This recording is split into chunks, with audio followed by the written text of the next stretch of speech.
세무사 시험의 기술적 분석입니다. 오늘은 지난 시간에 이어서 2025년 회계학 이전 영상에서 2025년도 출제 예상을 왜 해야 되고 어떠한 목적으로 이것을 하는지 자세하게 설명하였습니다. 따라서 이번 영상에 대해서는 회계학 2부에 대해서 바로 본론을 들어가도록 하겠습니다. 해당 목적과 취지가 궁금하신 분들은 바로 이전 영상을 시청해 주시면 될 것 같습니다. 먼저 2025년도에는 불케이스가 출제될 것으로 예상합니다.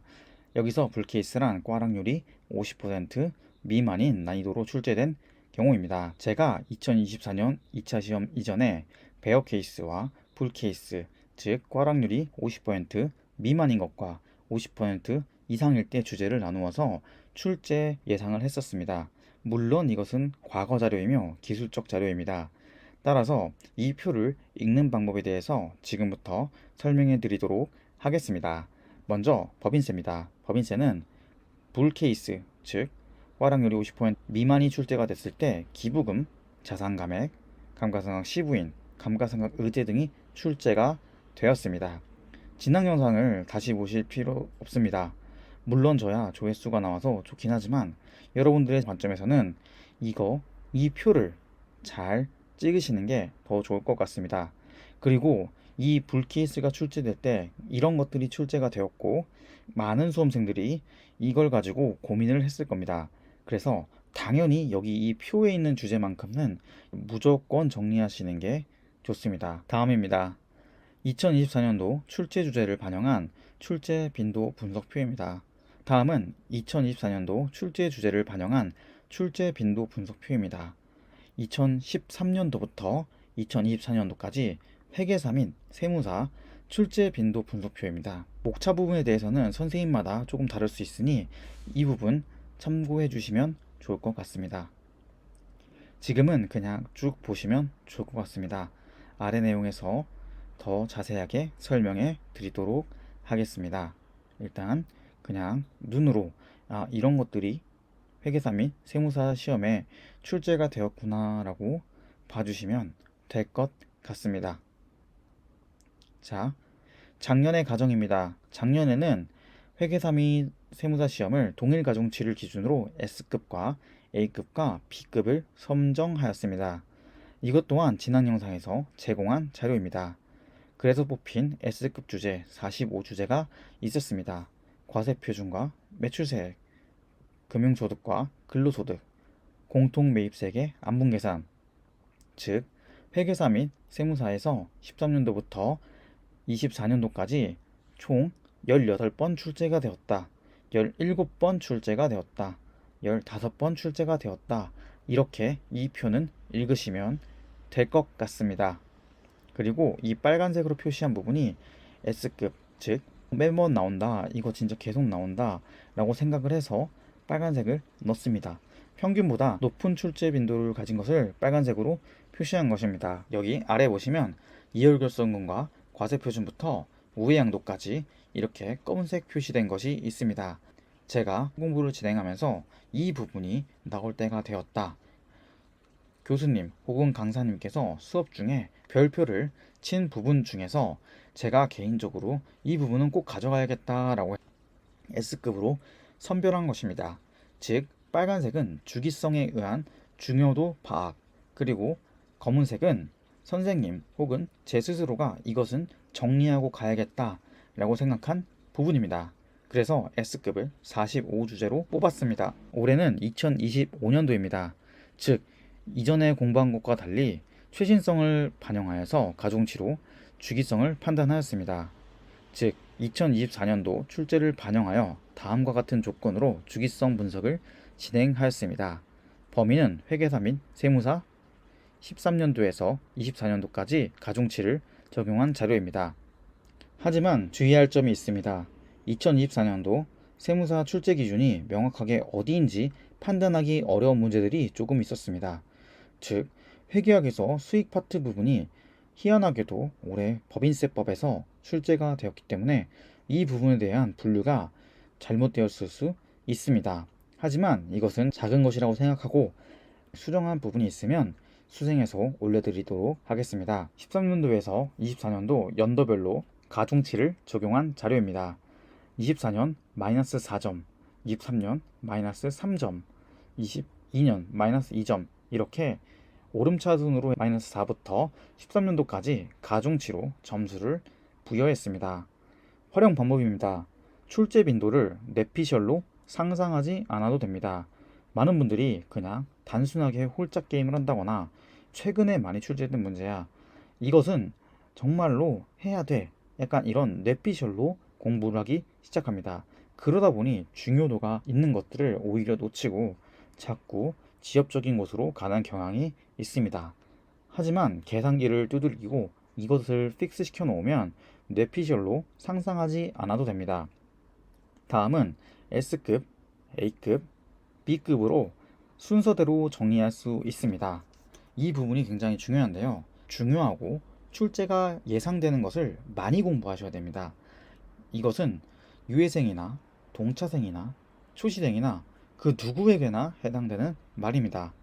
가장 큰 문제점은 모두가 모든 것을 공부하는 것입니다. 0페이지부터 1000페이지까지 있다면 0페이지부터 정말로 순서대로 1000페이지까지 모든 것을 다 공부하려고 하기 때문입니다. 하지만 S급 주제부터 공부를 하게 되면 1000페이지 중에 시험에 자주 나오고 출제가 예상이 된 거 500페이지를 먼저 공부하게 됩니다. 그리고 그 다음에 A급 주제 300페이지, B급 주제 200페이지, 이런 식으로 같은 1000페이지라고 하더라도 가장 중요한 것을 가장 먼저, 그리고 그 다음 순서, 이런 식으로 순차적으로 공부함으로써 점수를 효율적으로 공부할 수 있고 오히려 이게 더 효과적입니다. 왜냐하면 정말로 머리 좋거나 정말로 독하신 분, 아니면 0페이지부터 100페이지까지 많은 양을 쭉 공부한다는 것은 거의 불가능에 가깝습니다. 그래서 약간 꼼수 같긴 하더라도 중요하고 시험에 나올 것 같은 것을 먼저 공부하셔야 됩니다. 대신에 S급 같은 경우에는 정말로 야무지게 공부하셔야 합니다. 세 번째입니다. 기준을 세우고 보충하는 방법으로 공부할 수 있습니다. 위에서와 맥락이 똑같습니다. 지금부터 오늘의 중요한 내용이 시작됩니다. 먼저 이 표를 읽는 방법에 대해서 설명해 드리도록 하겠습니다. 구분은 주제입니다. 금융소득은 출제 연도가 이렇게 돼 있고 아까 말한 가중치를 계산한 게 23점입니다. 자녀세액공제는 이렇게 출제가 되었고 22점입니다.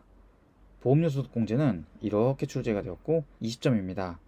여기 보시면 6.19로 이 점수에 대해서 총 평균을 나눴습니다. 6.19 이상이 되는 것은 주기성에 의거했을 때 S급에 해당하는 주제입니다. 쭉 보시면 주제 부분에 대해서 굉장히 공감을 하실 겁니다. 파란색은 B급입니다. 0에서 6 사이의 점수를 가지고 있는 것들입니다. 이 부분도 중요한 부분이 꽤 많이 있습니다.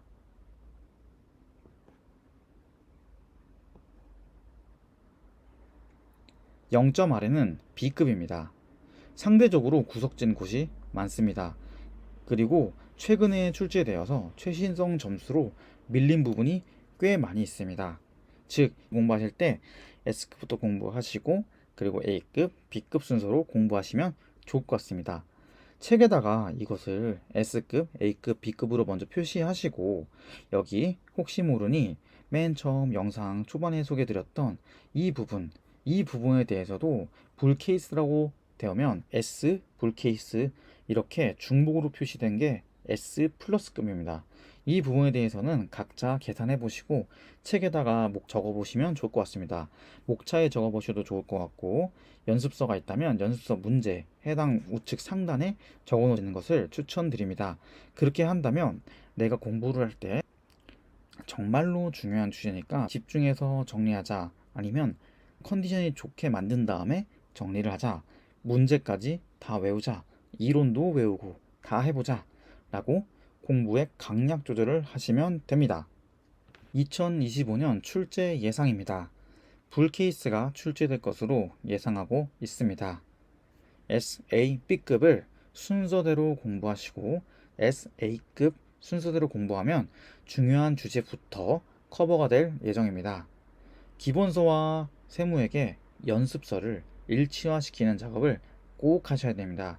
여기서 일치화는 뭐냐면 주제별로 중요한 주제에 S, A, B를 매기시고 불 케이스 이런 걸 쭉 쓰신 다음에 연습서에도 적어놓고 기본서에도 적어놓고 이것을 왔다 갔다 하면서 동시에 보시는 게 좋을 것 같습니다. 그리고 네 번째입니다. 아쉬운 사실이지만 세무에게는 공격하는 과목이 아닙니다. 왜냐하면 회계학 1부처럼 상단의 시험이 없습니다. 그리고 또한 24년도 시험을 보시는 분들은 알겠지만 난이도가 지 맘대로입니다. 내고 싶은 대로 아무렇게나 냅니다. 그렇기 때문에 최선의 방어를 하되 공격은 정말로 주어지는 겁니다. 24년도에 시험이 어려워서 교수님들이 정말 미안하거나 아니면 출제 가이드를 주는 직원들이 작년에 회계학 2부가 너무 어려웠으니 올해는 힘 조절 좀 해달라 이렇게 돌려서 부탁하실 수도 있습니다. 그런 경우 내가 시험장에 들어갔는데 내가 준비한 게 많이 나왔고 이거는 잘 풀 수 있겠다. 이렇게 되면 공격을 하시는 거고 평소에는 방어 목적의 과목으로 공부하셔야 됩니다. 5번입니다. 등급별 대비 방법입니다. S급 주제에 대해서는 문제를 다양하게 풀어보고 기본수까지 완벽하게 숙지하시면 됩니다.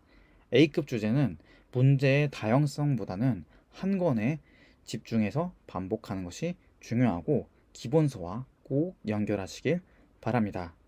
B급 같은 경우에는 A급 주제까지 커버가 된다면 시험 방어의 목적으로 연습서 한 권을 반복해서 보기를 추천드립니다. 어떠하신가요? 이렇게 중요도를 선정해서 공부하면 목표의식이라는 게 정확하게 생겨나게 됩니다. 종합반이나 인강을 들으시는 분들은 내가 지금 되게 중요한 걸 공부하고 있구나. 그러니 정신을 차려야겠다. 아니면 한숨 자고 인강을 들어야겠다. 라고 이렇게 스스로 집중력을 조절하실 수도 있습니다. 모든 것을 공부해서 모든 것을 힘써서 모든 것을 이해하고 모든 것을 풀면 정말 좋습니다. 하지만 시간은 한정되어 있고 모든 것을 공부하기에는 양이 너무 많습니다. 방어형 과목인 회계학 2부에서 정말로 과투입을 하기보다는 차라리 그 시간을 아껴서 회계학 1부를 하거나 내년에 시험 예측이 어려울 것으로 예상되는 세법학 1부 혹은 2부에 더 많은 시간을 투입하는 것이 적절하다고 생각합니다. 감사합니다. 오늘부로 2차 시험에 대한 영상은 당분간 멈추도록 하겠습니다.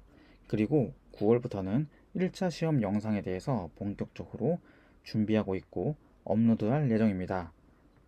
그리고 그 기간 동안에 저는 회계학 1부에 대해서 정말 깊이 있는 공부를 하려고 합니다. 감사합니다. 세무사 시험의 기술적 분석이었습니다.